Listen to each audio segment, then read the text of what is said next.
اقوام متحدہ کے انسانی حقوق کے ماہرین نے بھارت کے زیر انتظام کشمیر کی صورتحال پر تشویش کا اظہار کیا ہے۔ ماہرین UN ہیومن رائٹس کا کہنا ہے کہ بھارت کے زیر انتظام کشمیر میں عوام سے زمین اور روزگار میں امتیازی سلوک ہو رہا ہے۔ بھارت نے کشمیر کی خصوصی حیثیت کو یک طرفہ طور پر کالعدم قرار دیا ہے۔ انسانی حقوق کے ماہرین کا یہ بھی کہنا ہے کہ بھارت نے کشمیر میں مئی 2020 میں نام نہاد ڈومیسائل قوانین پاس کیے۔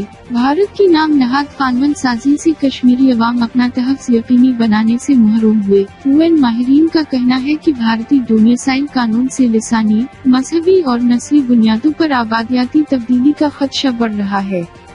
اقوام متحدہ کے انسانی حقوق کے ماہرین نے مطالبہ کیا ہے کہ بھارت مقبوضہ کشمیر کے عوام کے معاشی، معاشرتی اور ثقافتی حقوق کا تحفظ کرے۔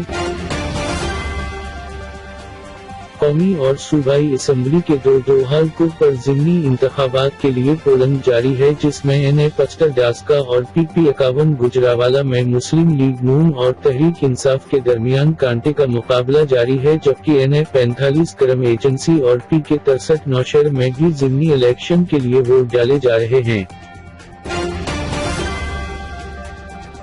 اسلام آباد chief justice of Pakistan justice Gulzar Ahmed نے ملک بھر کے پولیس افسران کی ڈگریاں اور سرٹیفکیٹس چیک کرنے کا حکم دے دیا۔ جسٹس گلزار احمد نے یہ بھی کہا کہ غیر ضروری دباؤ کے خاتمے کے لیے پولیس میں تبادلوں کا اختیار IG کے پاس ہونا چاہیے۔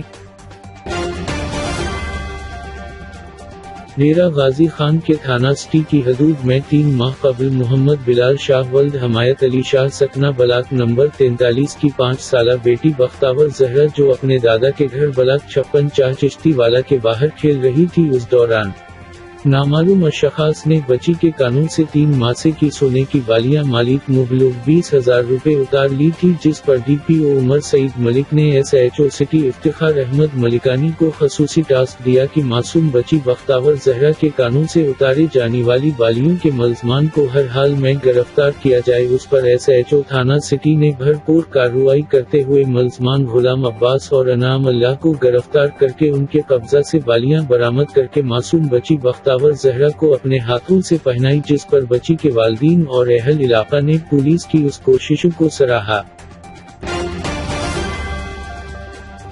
ملک کے دیگر حصوں کی طرح چترال میں بھی شجرکاری مہم کا آغاز کر دیا گیا ہے، جس میں 22 لاکھ پودے لوگوں میں فری تقسیم کیے جائیں گے اور مقامی لوگ ان پودوں کو لگا کر ملک میں جنگلات کی کمی پر کافی حد تک قابو پالیں گے اور جنگلات کی کامیابی کی وجہ سے ہم قدرتی آفات سے بھی بچ سکتے ہیں۔ مزید تفصیل کے لیے دیکھتے ہیں گل حماد فاروقی کی یہ رپورٹ۔ پلانٹ فار پاکستان پروگرام کے تحت چترال میں بھی شجرکاری مہم کا آغاز کر دیا گیا۔ اس سلسلے میں تحصیل دروش کے شیشی پل کے قریب دریا کے کنارے ایک تقریب منعقد ہوئی، جس میں ایڈیشنل اسسٹنٹ کمشنر دروش عبدالحق مہمان خصوصی تھے۔ تقریب سے خطاب کرتے ہوئے محکمہ جنگلات کے افسران اور علاقے کے عمائدین نے جنگلات کی اہمیت پر اسلامی اور سائنسی نقطہ نظر سے روشنی ڈالی۔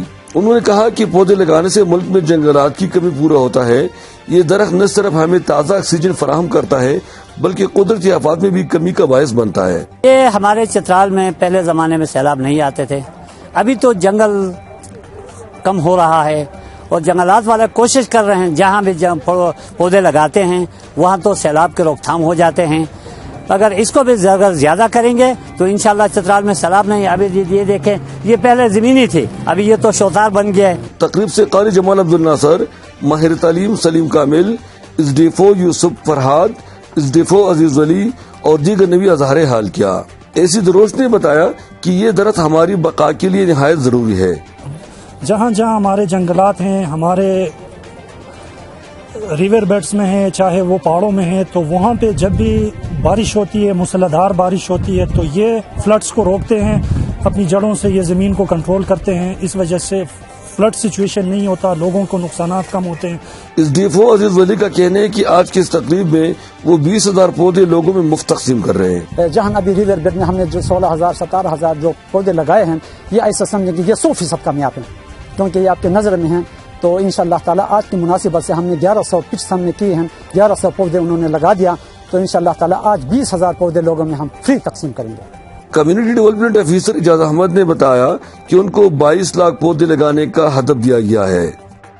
اس پروگرام میں جو مونسون اور اس کا اسپرنگ کا ملا کر ہمارے تقریباً 2.2 ملین فری ڈسٹریبیوشن کا ٹارگٹ ہے، یعنی 22 لاکھ، ان میں سے تقریباً ہم نے 7 لاکھ اچیو کیا ہے اور ابھی آگے جا رہے ہیں۔ تو اس سلسلے میں ہم نے آرمی کے ساتھ، اسکولز کے ساتھ اور پبلک کمیونٹی جو ہے جنرل اور ہمارے کمیٹیز ہیں ان کے ساتھ ہم ٹائم ٹو ٹائم پروگرام رکھ رہے ہیں اور ان سے پلانٹیشن بھی کروا رہے ہیں۔ آخر میں مہمانوں نے دیار کے پودے لگانے کے ساتھ ساتھ لوگوں میں 20,000 پودے بھی متقسم کیے۔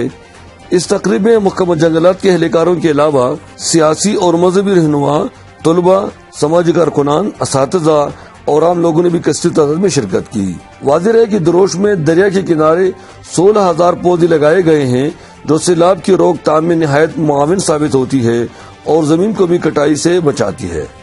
گل احمد فاروقی، Q9 TV، چترال۔